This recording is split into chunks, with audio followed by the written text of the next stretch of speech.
You're listening to the award-winning podcast from Rutgers Law School, The Power of Attorney. I'm your host and Dean of the Law School, Joanna Bond.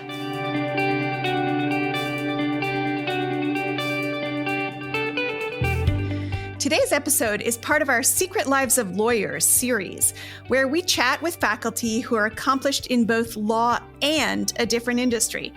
Our guest today is Professor Christina Ho, whose career spans continents and disciplines, from directing health initiatives in China with the Clinton Foundation to shaping national policy at the White House Domestic Policy Council. She's the author of the book, Normalizing an American Right to Health. She is also a ballerina. Thank you for joining us, Professor Ho. My pleasure. So fun. We're thrilled to hear your story. So the place that we often start is to ask the question, tell us your origin story. So I'll tell you one version of the origin story. I mean, I feel like, it's one of those like multiverse things where, you would have a different origin story, but end up in the same place. Right. Absolutely. 100%. Yes. Tell us one version of that. So, one version of it is that, my parents, my mother worked for the IRS as a tax auditor. And so she was kind of the, the front line between sort of ordinary, taxpayers and their encounter with kind of legal obligations, right? And she was, in a sense, a sort of like face of state capacity, right? And she sort of took her responsibilities incredibly seriously. I think that she sort of felt kind of a special not pressure per se, but just like a sort of, something that she had to sort of stand up for because she was an immigrant, and sort of, it was just something that she took very seriously. It was a responsibility. And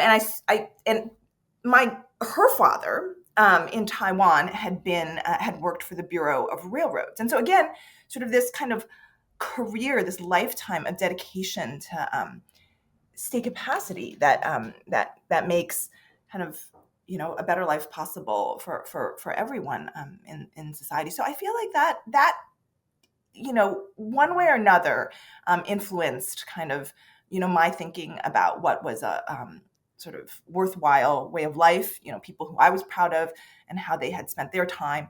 And so I think that's really, I'm going to tell that version of the origin story today. That's fantastic. I love that. And I love that you grew up with that sense of commitment and the role of the state in your own life. That's fantastic. Okay. So I'm switching gears now. We're gonna jump ahead to your own legal education, which I know was at Harvard. So I want to ask you about the most important thing that you learned as a law student at Harvard. So, something that I've come to realize, I didn't know at the time that I had sort of absorbed this, was that as members of this profession, you're part of a tradition, and that becomes increasingly important. I think that you just feel like you're carrying on something that other people have invested in. And so part of sort of my introduction into that tradition even began when I was an undergraduate at Harvard for college. So my freshman year, I took this class with Morton Horowitz, who is a sort of path-breaking legal historian and one of the founding members of the Critical Legal Studies School.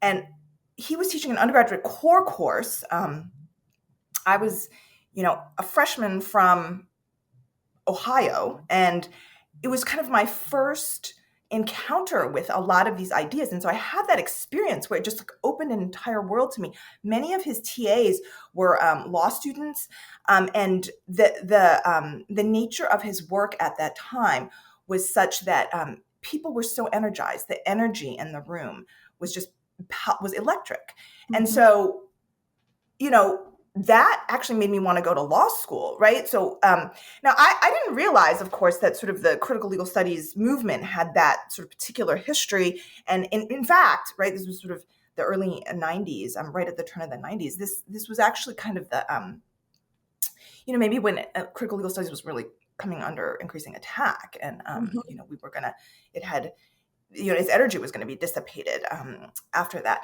But I sort of always carried that with me, this idea that, oh, wow, there's a type of energy that ideas can bring to people, and a passion that they will then, sort of carry forward to sort of their outside world. So, and fast forward, I go to Harvard Law School. Duncan Kennedy is one of my professors there.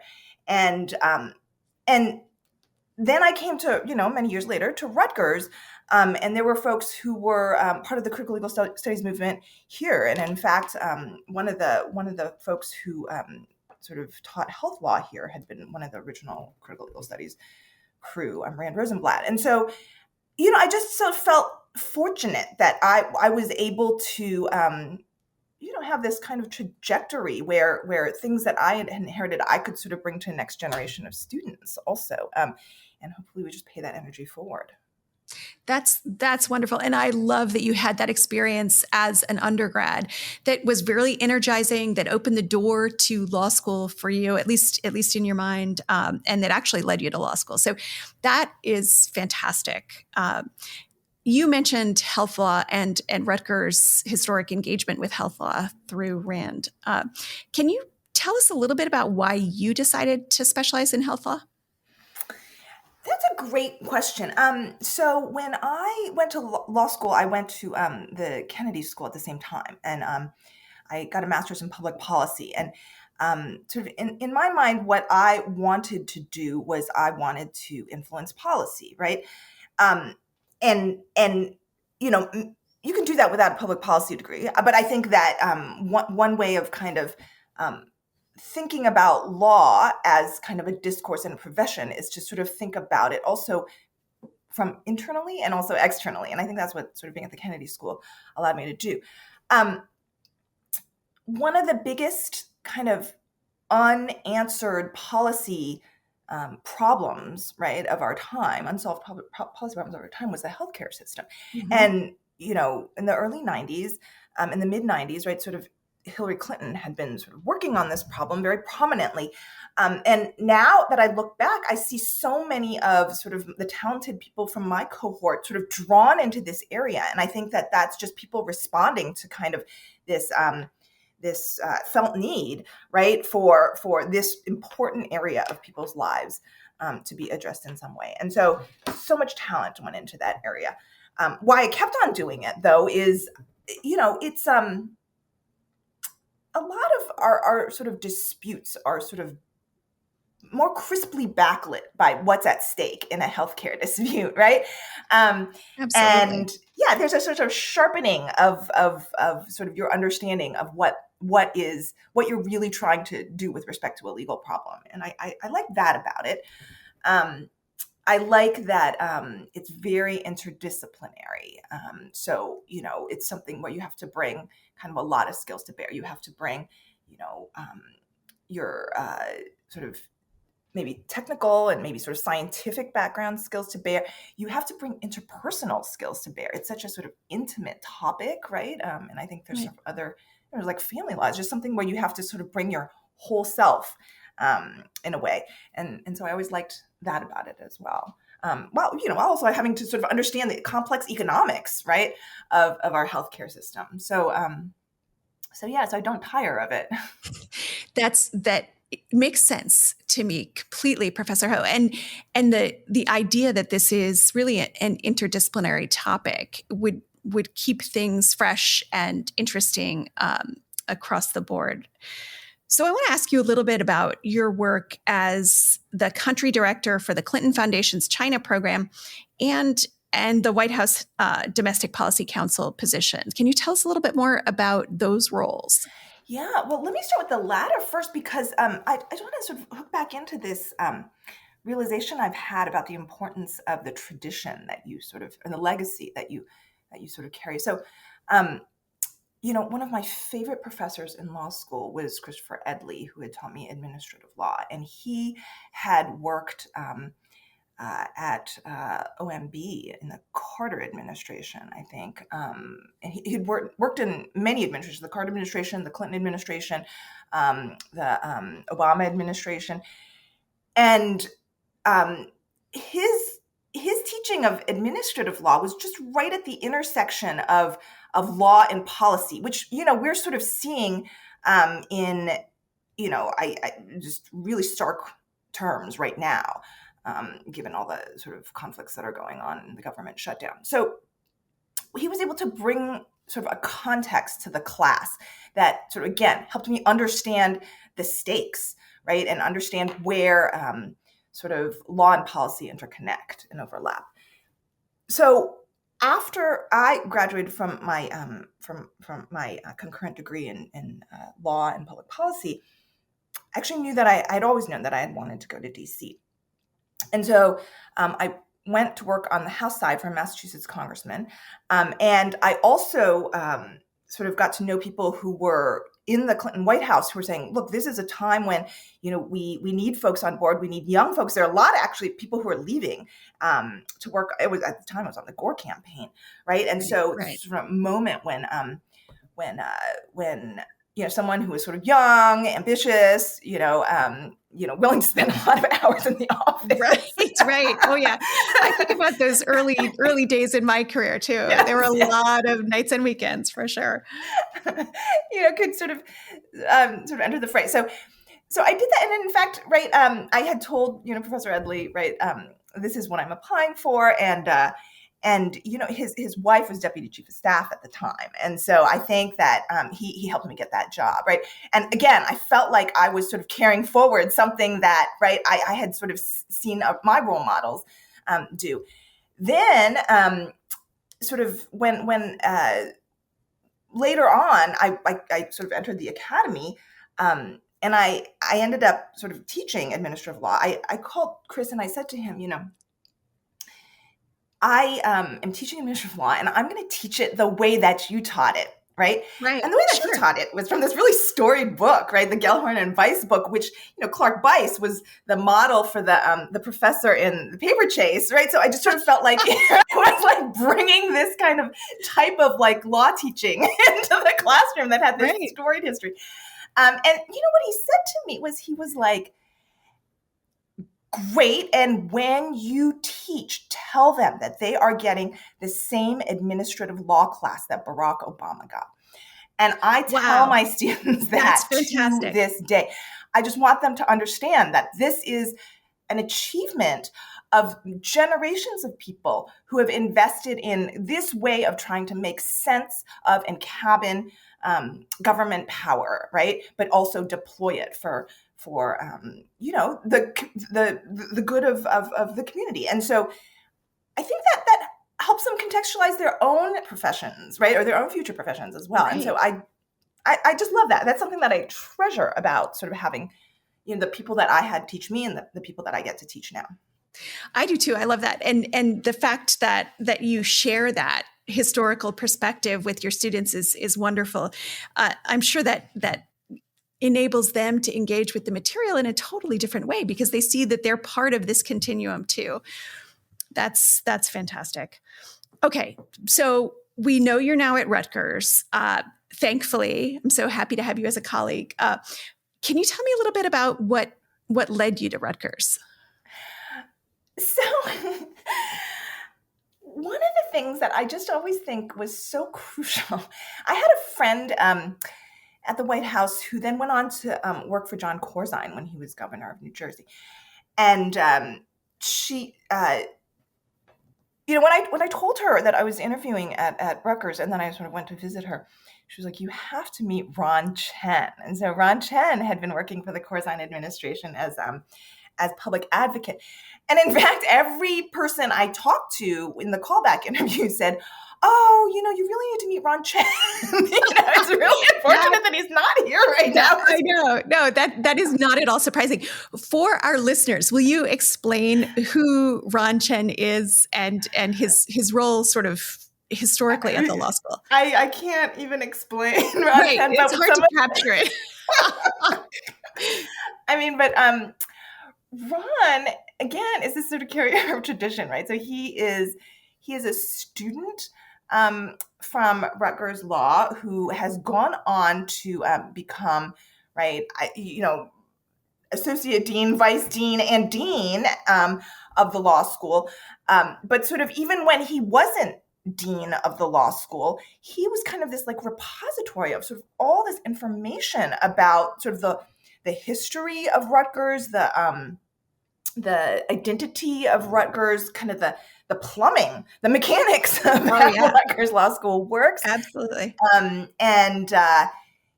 think that, some of us are in the habit, whether healthy or otherwise, of just sort of when we don't know how something works, we all say, call Ron. Yes.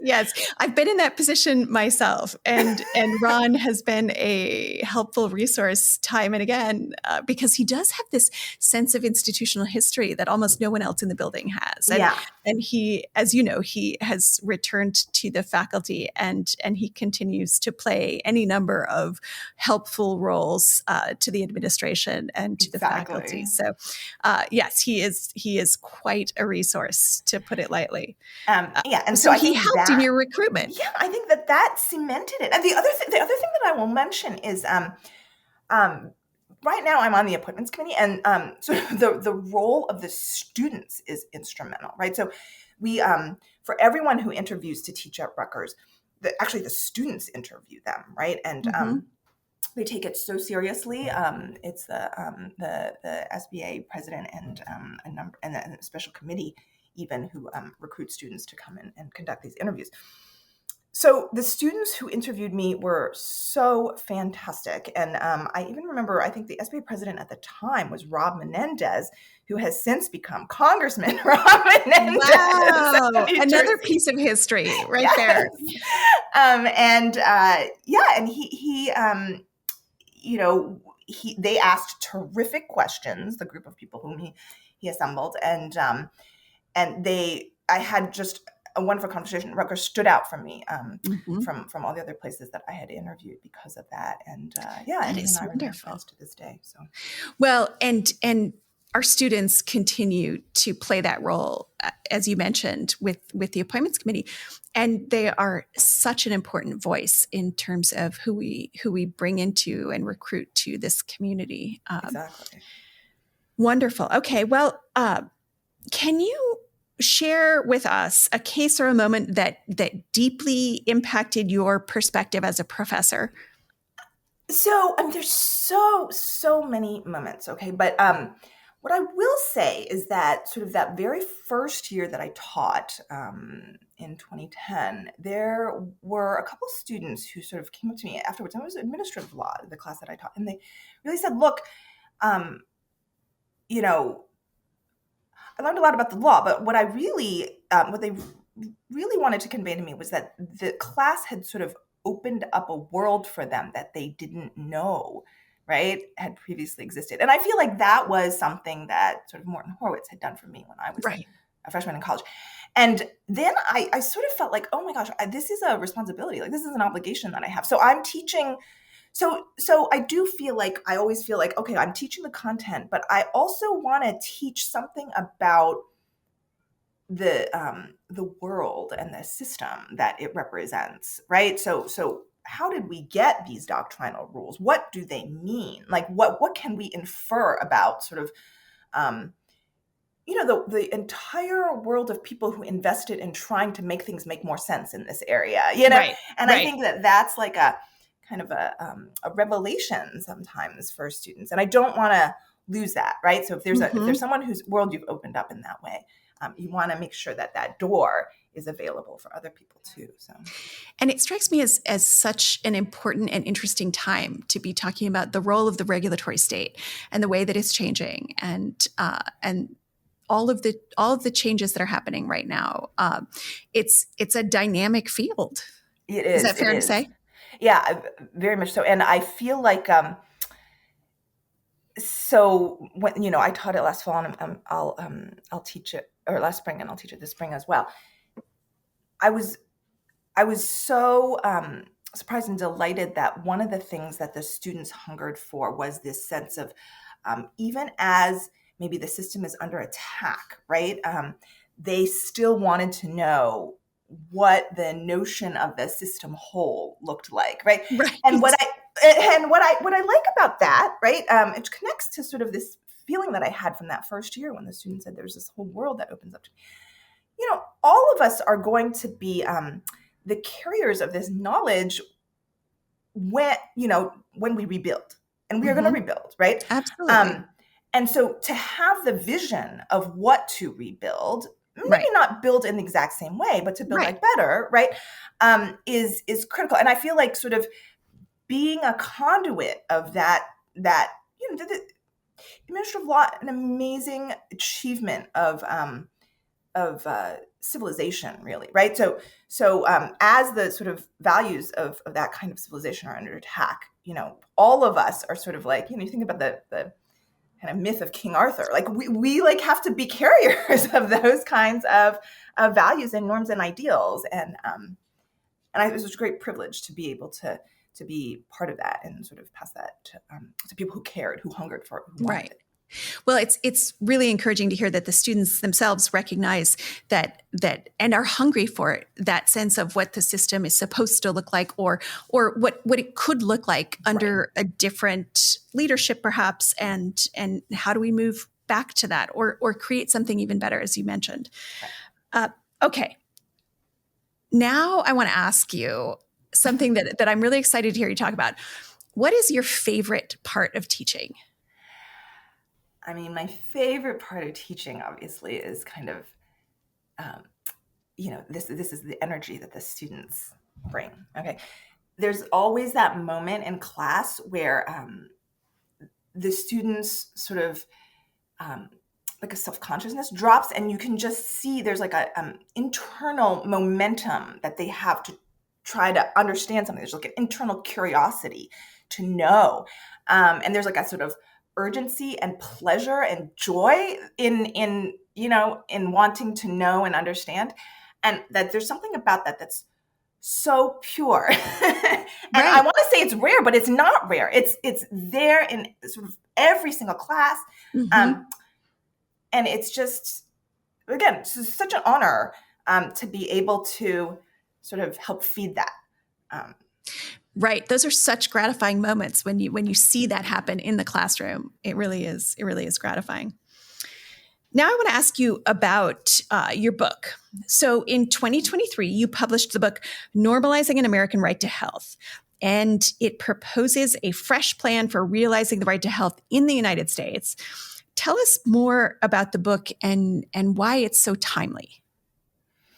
So all of us had just sort of lived through the pandemic, and I was writing it during the pandemic. And I think it was sort of a moment that where sort of the value and the sanctity of people's lives and health were being traded off sort of pretty cavalierly against some other material interests. And I felt like we didn't have ready at hand a language, right, to express sort of what why normatively that trade-off shouldn't be so casual, but should be dear. Yeah. And and I sort of felt like, okay, well, this is something that I've been thinking about for a very long time in my life, the right to health. And I think that our sort of neglect, right, of that topic, our willingness to say, okay, well, we're not going to make any progress on that. Let's set it aside and sort of talk about areas where we are going to make progress. That left us kind of bereft of this language to make this very important point. Right. And so, I just felt like, oh my gosh, I've got to actually just write this as fast as I can now, right? Like I want that language. There's a little pressure there. So that's part of, I think it's an evergreen topic, of course. Right. Right. It's so fundamental to sort of us being human together. But this, that lent an added urgency. Of course. To the point I wanted to make. Of course. Well, what do you think is the most important thing that Americans should be focused on right now with respect to their healthcare? Something that I think is really present now in the discourse, I think is super important, is that there's a mutuality to healthcare, right? And I think there's like this very old Aristotelian wisdom about that sort of human flourishing is not sort of flourishing alone, but flourishing together in a community, right? That you can't separate out the conditions of flourishing and being in a community. That I think people have seen what that looks like with respect to infectious disease, but I also think that people are seeing what that looks like right now with respect to healthcare financing and delivery, right? So if you don't have doctors who are feel comfortable practicing, right, OBGYN care, then you're not going to have, right, the ability to, right, sort of, you're not going to have the capacity to deliver babies, right? Right. In large parts of the country, if people don't feel, if there's not Medicaid, right, supporting hospitals for the patients who, qualify for Medicaid, then the hospitals also aren't going to be there and functional for someone who, is paying for their health care through another means. If you don't have, right, everybody kind of participating in an insurance pool, then you're only going to have sick people left in the insurance pool and the entire enterprise is going to go under. So I think, right, so everyone's premiums are going to skyrocket. That kind of sense of mutuality, if we don't invest as a society in vaccine development, in cancer cures, right, then those are public goods that are not available for anyone. I feel like that's something that we need to grapple with. Maybe it's easy to set aside when they're in times of affluence, but I think this is a time where we're sort of seeing kind of the horizon of some of the possibilities. And I think we just need to face that truth head on. And I think it's very apparent across a lot of different domains in the healthcare system. I completely agree. That is certainly a call to action for us. I want to switch gears now and talk about the South African constitutional law class that you lead every other year, and that I had the pleasure of joining you on over a year ago now. Yeah, and we want you to join more. So. I would love to. I would love to. And so for our listeners, you bring law students from both Newark and Camden to South Africa to explore the intersections of law, history, and society through direct interactions with students, attorneys, judges, activists, and local communities. And alumni are welcomed on the annual spring break trip as well. And some people, including some of the folks who were on the trip that you and I went on together, described this as really life-changing. And I made the trip, as I mentioned, in 2024, and it was really an amazing experience to watch the students engage with their counterparts in South Africa, with the material, and it was really transformative for a number of them. Why is this immersive class, in your view, so important to the law school experience?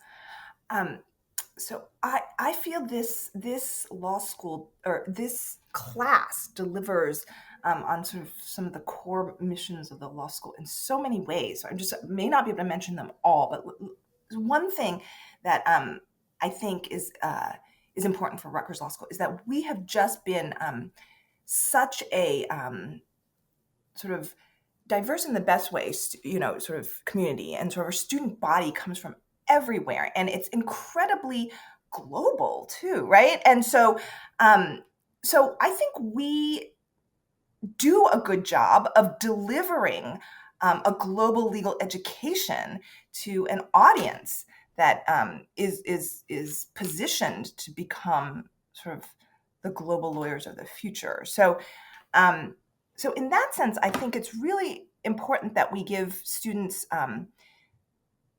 confidence and skill in being able to operate in legal materials that are from sort of other jurisdictions. Mm-hmm. And South Africa is a sort of, great kind of jurisdiction for them to get their feet wet, right? Because it's the materials are in English, they're accessible. It's a common law system. And so, every year it's just like watching that transformation when people go from feeling like, oh, how am I supposed to understand the law of another country to, oh, I'm just in here and I know, Right. they're talking about concepts that I learned in my first year class. Right. And so that transformation is something that might not be obvious from the trip, but is also something that I'm always looking for in the class. But the trip itself, there's so many things about it. One other thing I'll just say from a health law scholar's perspective is, in the U.S., and this is connected with, I think, my book project, but in the U.S., there aren't as many opportunities for us to show students what it is that a common law system can do to protect a socioeconomic right, like the right to health. Mm-hmm. Right. And I think, once again, right, sort of part of this sort of unwarranted denormalization of the right to health that has happened over time is sort of maybe this falsehood that that courts can't cope with something like a right to health. And so one thing I just wanted to show people is just, look, they are obviously courts, common law courts that are not very different from ours, who are able to cope with a socioeconomic right, like the right to health. And so that sense of possibility is sort of, on the table for them. But the other thing is that I think I want them to know that, a juridically trained person can speak to people all around the world who are juridically trained, right? And that's also sort of incredibly precious, right? That's we're somehow all in this same project of, one of the early constitutional court justices in South Africa, and we're all engaged in the culture of justification, right? And so we all know what that looks like, and know the value of it. And so I feel like that's something that's important to bring to people. And then also I just think, travel is a way to sort of reflect on who you are and who you could be, and how things are different, but maybe how things are the same. And so that, is very hard to put in words, but that's something that I hope that all students, right, get to experience in their lives too. So I'm happy to be part of being able to bring it to some of them. Right. Absolutely. Well, you captured so much of what is valuable about that experience. So thank you for that. Now we're going to switch gears a little bit. Usually we ask faculty on the podcast what they would be doing if they were not law professors. But in this case, we actually know. We already have an idea anyway. And that goes back to my introduction of you as a ballerina. So tell us about when you first discovered ballet. So I was enrolled in ballet class when I think it was 3 or 4. So I was really young. And, I was like one of those kids, extremely active, a little too much energy. Right. So moms would put me in ballet and dance classes to try to help me kind of, just have an outlet for that. Right. So I think that that is what started, but I also think that sort of, I had sort of done a lot of music throughout my childhood as well. And I'm actually not that good of a musician, but so ballet became this way for me to honor how much I loved music. Of course, right. Music was not a very good way for me to honor it because it was always very well, you found another outlet. That's very resourceful. Yeah. So that was part of it. And then, I like to, tell students sometimes that there's similarities in the sense that, ballet particularly, it's a sort of classical art form. It has a lot of these systems and these codes, right? And these roles and rituals and a language. And I feel like that is similar to what we're being educated in law school as well, right? So you're learning these whole systems, these codes, and there's just like a tradition, right? And and sort of so being socialized to all that is not that different from learning ballet, actually. That's so interesting. Those are parallels I have never thought about, but it's fascinating to me. And I know that you regularly take ballet classes now, and that you performed as a child in traveling ballet shows. Uh-huh. So do you still perform publicly, or is that a thing of the past? And do you teach at all? So that is a thing of the past. I don't get to teach. But I think one of the things that I do try to bring into my class is a sense of, I think sometimes we can think of the practice of law and some of the sort of core concepts that underlie rule of law as being sort of cold and abstract and disembodied and arm's length. And I do try to bring, particularly given that my field is health law, a sense of the importance of the face-to-face, of the viscerality, of kind of the material stakes, about the, even the sort of, to draw an analogy, the clinical encounter is something where the kind of physical presence and face of the other person, has an effect, has a meaning, in some sense makes a claim on you, right? And that's true in dance too, right? Sort of when you're dancing with someone else, right? The spacing, the presence of the other person, that is all something that that carries meaning and that you perceive and you become sensitized to. And I think that that's a little, yeah. So even though I'm not teaching dance per se, I do want to bring a little bit of that sort of understanding and correct maybe a blind spot that people might otherwise have when it comes to understanding the law. I love that. It's such a thoughtful perspective. So during the pandemic, you started classes with stretching and vocalization exercises, which I also love. But I'm curious about how your students responded. What was the student response to that? Well, one thing that I found amazing is that sort of everyone just did them, right? And when there was no questioning of why we were doing it. And so I felt like, oh, they immediately understand what the value is of this, and Right. which I loved, right? And it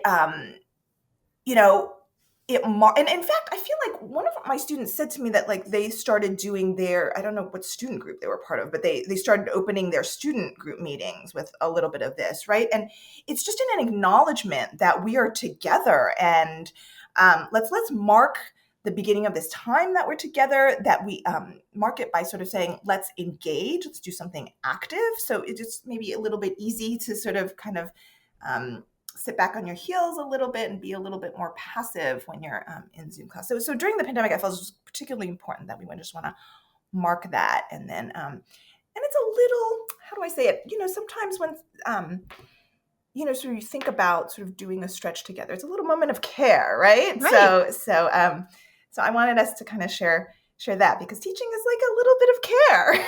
Absolutely. And it's also sending the signal that students should be thoughtful about their own self-care, right? And that is important. Right. That's an important message too. We want to renew ourselves in order to be able to give. So just, yeah. Right. And does your work in law ever collide with your passion for ballet? Collide is probably the word that I don't know that it collides, but I do think it's just it's there are a lot of ways, some of which I talked about today, that's sort of the things that I know from ballet or things that I've learned from ballet, Right. sort of seep into kind of how I think about my work in law. And I'll just mention one thing that has been, I've been trying to worry through it myself, but something that I've been interested in lately. There is I think there's a lot of thinking. I think we talked about how we need to think about how to build back, but also build back better, right? Right. And there was the Boston Review article from around I want to say in 2020, during the pandemic, when Greg Gonsalves and Amy Kapczynski at Yale had written a call for a new politics of care, right? And there have been legal scholars, including Blake Emerson at UCLA, who have tried to respond to that call and say, what would it look like for our legal system to respond to the need for a new politics of care? And I feel like as a health law scholar, I'm sitting in a place where I can really think about that. Right. And I think we have a lot of resources from our field of people who have been thinking about what is it that makes health law distinctive that can be sort of brought to bear and sort of, maybe sort of a way of thinking about how law outside the health law field can also benefit from those lessons. So that's a project that I've been working on. And one of the things that has really influenced me is there's a health law scholar who's also a bioethicist at UVA, Lois Shepard, who's written about this French philosopher, Emmanuel Levinas, who himself, he was, his family was killed in the Holocaust, and he himself was a prisoner of war. And then after World War II, he developed a lot of thinking that was maybe a little bit in contrast to a sort of very abstract kind of Kantian idea of individuals and their autonomy. And very much emphasized this idea of sort of face-to-face, the interlocutor, our obligations and responsibilities toward the other. And I feel like this is like a rich set of resources. And it's a rich set of resources that I feel like I'm sensitized to in part because of dance. Absolutely. No, what you're describing absolutely makes sense to me. There is that sensitivity to the other, and you're in dialogue with the other in dance in the same way. Yeah. And there's something about sort of being face to face in the presence of the other that is a claim and a responsibility. And so I think that that's like a perspective that we could sort of bring more into. I mean, maybe our duties aren't arm's length bargaining duties. Maybe we have a little more fiduciary duty to one another, right? Maybe we, like in malpractice, right? The standard of care is not something that we can contract around, right? And maybe, right, in healthcare, we bring the public utility model more to sort of how we organize our institutions. So I just think there's like a lot of there are a lot of implications that can be spun out from this that are that preserve what we have but do it better, and enrich it. Fascinating. So I'm going to ask you now about things that you're proud of. What are you most proud of in terms of your accomplishments in the legal context? And then also, what are you most proud of in the context of ballet? So I want to. So the way you've posed the question is so great and provocative, because it makes me try to think about sort of what's common about what I feel gratified by in terms of sort of both areas of pursuit. And one thing that I want to say is, I think I feel gratified by just my ability to persist in both, right? So I think there's like real value to sort of the fact that you just put one foot in front of the other and you keep on going. Right. And, you have a lot of years, right? And it's a marathon, it's not a sprint. And so that's how I think of my legal career too, right? You don't have to do everything all at once, but everything that you do feeds into the larger project, and you bring everything that you have learned over time to the next thing. And so just that longevity, just that, ability to kind of ride the ups and downs and, keep on going with the sort of, yeah, absolutely. It requires resilience that, putting one foot in front of the other day after day. On some days it requires a lot of resilience, but I see that as a product of the determination that you're talking about. Yeah. Well, and I think that is something to be proud of. Yeah. And sort of in dance, I suppose the goal is like, I'm 51 now. It's still to be dancing at 71, right? So right. That's remarkable. It doesn't have to be, stunning at any given moment in time, but it's got to be. The fact of it is enough. Absolutely. To live to dance another day. I hope you are still dancing at 71. I truly do. Okay, let me switch gears now and ask you about any advice that you might have for law students who want to go to law school. What would you advise them? What would you tell them about the experience? What advice would you give? Well, one thing that I always tell students coming in, I have a lot of pieces of advice, but this is one that I always tell students, right? I always tell students that law school is a process of socialization. And you want to be open to that, right? That took me a while to understand, right? It's not it's not like a physics or something where you come in and you kind of absorb it wholesale. What you're doing is, so what you're when you listen to other people, when you, try out how to talk to other people and sort of get feedback, that's, as much as anything, it's sort of, socializing yourself to what are the kinds of reasons that people find persuasive in this discourse? What are the ways that people try to make a certain kind of point? What are the sort of types of